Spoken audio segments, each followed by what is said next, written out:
क्या क्या कहाँ तक गाड़ी पहुंची, अपना मकसद पूरा हुआ कि नहीं हुआ? बस मैं तो इन लोगों को जो आधार कार्ड सब। ज्योति मल्होत्रा को लेकर सामने आया अब तक का सबसे बड़ा खुलासा। भारत की सुरक्षा एजेंसियों के हाथ लगी वो कॉल रिकॉर्डिंग जो सब कुछ बदल सकती है। जिस पाकिस्तानी शख्स से जुड़े थे रिश्ते, अब उसी के साथ की बातचीत हो रही है वायरल। और इस बार मामला सिर्फ अफवाहों का नहीं है, अब हाथ में है सबूत। अब तक ज्योति मल्होत्रा को लेकर जितनी बातें हुई वो सिर्फ बातें थीं, लेकिन अब एक ऐसा सबूत सामने आया है जिसने पूरे मामले की शक्ल बदल दी है। जी हाँ, हम बात कर रहे हैं उस कॉल रिकॉर्डिंग की जिसे भारत की सुरक्षा एजेंसियों ने ट्रेस किया है और जो इस वक्त सोशल मीडिया पर आग की तरह फैल रही है।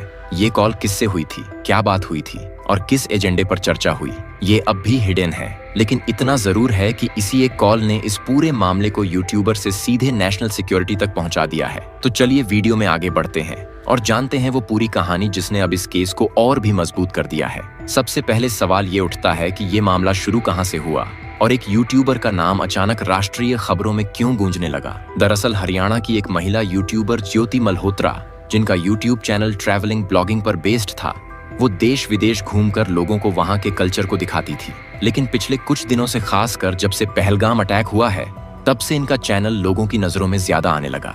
इसके पीछे का कारण था इनका पाकिस्तान को लेकर प्यार और पाकिस्तान को ज्योति को लेकर प्यार। इनके चैनल पर पाकिस्तान यात्रा की पूरी सीरीज दिखाई गई है, जहां वह लाहौर की सड़कों पर घूम रही थीं, पाकिस्तान के आईएसआई से जुड़े लोगों से मिल रही थीं और खुले तौर पर भारत पाकिस्तान के बीच दोस्ती की बातें कर रही थीं। इसी वीडियो के बाद से सोशल मीडिया पर उन्हें लेकर सवाल उठने लगे। लोग पूछने लगे कि आखिर भारत की एक महिला यूट्यूबर इतनी आसानी से पाकिस्तान के आईएसआई के एजेंट से कैसे मिल रही है और वहां उसे शूट करने की इजाजत कैसे मिल रही है। मामला तब और गरमाया जब ये पता चला कि उन्होंने पाकिस्तान के एक पूर्व अधिकारी दानिश से मुलाकात की थी, जिसे भारत से हाल ही में पहलगाम हमले के बाद जासूसी के आरोप में निष्कासित किया जा चुका है। इस मुलाकात की एक क्लिप भी सोशल मीडिया पर वायरल हुई, जिसमें दोनों किसी पार्टी में साथ नजर आ रहे हैं और बातचीत कर रहे हैं। यह वीडियो ज्योति ने पाकिस्तान हाई कमीशन के अंदर बनाया है। इस वीडियो में ज्योति के साथ जो शख्स दिखा है वही एहसान उर रहीम उर्फ दानिश है, जो पाकिस्तान हाई कमीशन में काम करता है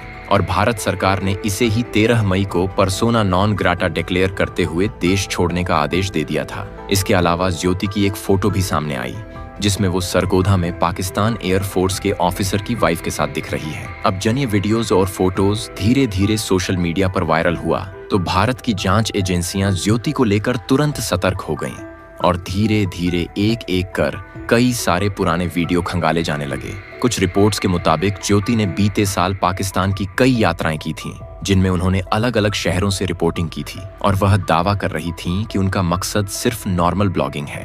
लेकिन एजेंसियों को शक हुआ कि मामला सिर्फ ब्लॉगिंग का नहीं है, जिसके बाद तुरंत भारत की जांच एजेंसी ने ज्योति को अपने हिरासत में लिया और पूछताछ करना शुरू कर दिया। पूछताछ के दौरान कई बातें सामने आई, लेकिन इसी बीच इस पूरे घटनाक्रम में नया मोड़ तब आया जब जांच एजेंसी को एक कॉल रिकॉर्डिंग हाथ लगी। सूत्रों के मुताबिक ये कॉल उसी पाकिस्तानी शख्स के साथ हुई बातचीत की है, जिसके साथ ज्योति के करीबी रिश्तों की चर्चा पहले से चल रही थी। ये रिकॉर्डिंग सोशल मीडिया पर आते ही वायरल हो गई और कई यूजर्स ने दावा किया कि इसी रिकॉर्डिंग से साफ हो रहा है कि ज्योति का काम केवल वीडियो बनाना नहीं था, बल्कि वह किसी खास एजेंडे पर काम कर रही थी। हालांकि हम आपको कॉल में हुई बातचीत का पूरा ब्यौरा नहीं दे सकते, क्योंकि जांच अभी जारी है, लेकिन सूत्रों से जो बातें सामने आ रही हैं वे बेहद चौंकाने वाली हैं। कहा जा रहा है कि इस कॉल में ज्योति उस शख्स से अगली मीटिंग्स की प्लानिंग कर रही थी और बातचीत के लहजे से यह आभास मिल रहा था कि दोनों पहले से एक दूसरे को अच्छी तरह जानते हैं। साथ ही कॉल में कुछ ऐसे शब्द भी थे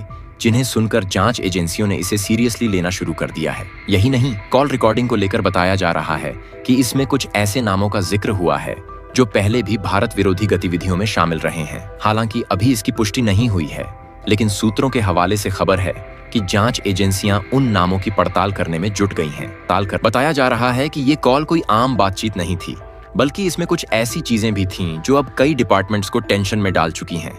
कुछ सोर्सेज का कहना है कि एजेंसियां पहले से ही ज्योति पर नजर रख रही थीं, लेकिन अब जब ये कॉल सामने आई है तो उनका पूरा फोकस इसी पर है कि ये प्लानिंग कितने टाइम से चल रही थी और इस गेम के पीछे और कौन कौन लोग शामिल हैं। अब सवाल ये है कि क्या ये कॉल